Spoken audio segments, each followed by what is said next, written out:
ओम गंग गणपतये नमो नमः। 102वां सर्ग। श्री राम की आज्ञा से भरत और लक्ष्मण द्वारा अंगद और चंद्रकेतु के कारूपत देश के विभिन्न राज्यों पर नियुक्ति। भरत के मुंह से गंधर्व देश का समाचार सुनकर भाइयों से श्री रामचंद्र जी को बड़ी प्रसन्नता हुई। तत्पश्चात श्री राजेंद्र अपने भाइयों से ये अद्भुत वचन बोले।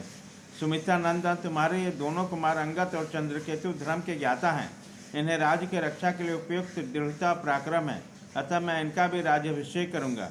तुम इनके लिए किसी अच्छे देश का चुनाव करो, जो रमणीय होने के साथ विघ्न बाधाओं से रहित हो, जहाँ ये दोनों धनुधर वीर आनंद पूर्वक रह सके। सौम्य ऐसा देश देखो जहाँ निवास करने से दूसरे राजाओं को पीड़ा या उद्वेग न हो, आश्रमों को भी नाश न करना पड़े, हम लोगों को किसी की दृष्टि में अपराधी भी न बनना पड़े।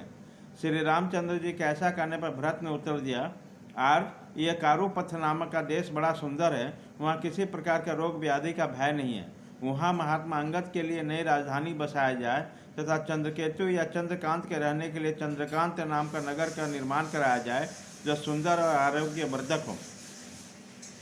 भरत की कही हुई बात को रघुनाथ जी स्वीकार किया और कारूपत देश को अपने अधिकार में करके अंगद को वहाँ का राजा बना दिया। क्लेश रहित कर्म करने वाले भगवान श्री राम ने अंगद के लिए अंगदिया नामक रमणीय पुरी बसाई, जो परम सुंदर होने के साथ सब ओर से सुरक्षित भी थी। चंद्रकेतु अपने शरीर से मल के समान हष्ट पुष्ट थे। उन्होंने मल देश में चंद्रकांता नाम से विख्यात दिव्य पुरी बसाई, जो स्वर्ग की अमरावती नगरी के समान सुंदर थी।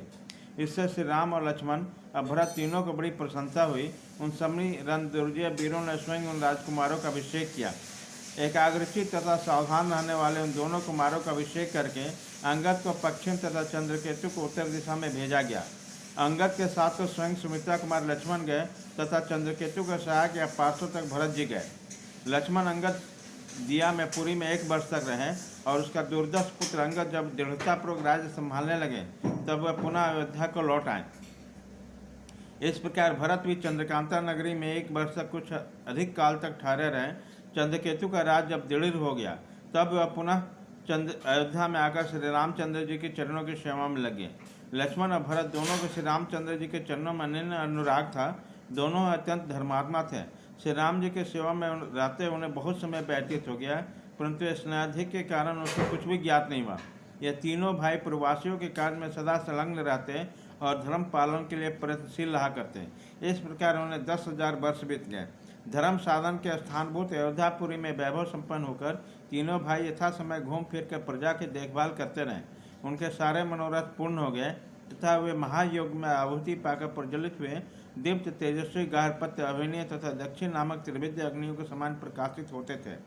इस प्रकार श्री वाल्मीकि निर्मित आर्ष रामायण आदि काव्य के उत्तर कांड में 102वां सर्ग पूरा हुआ।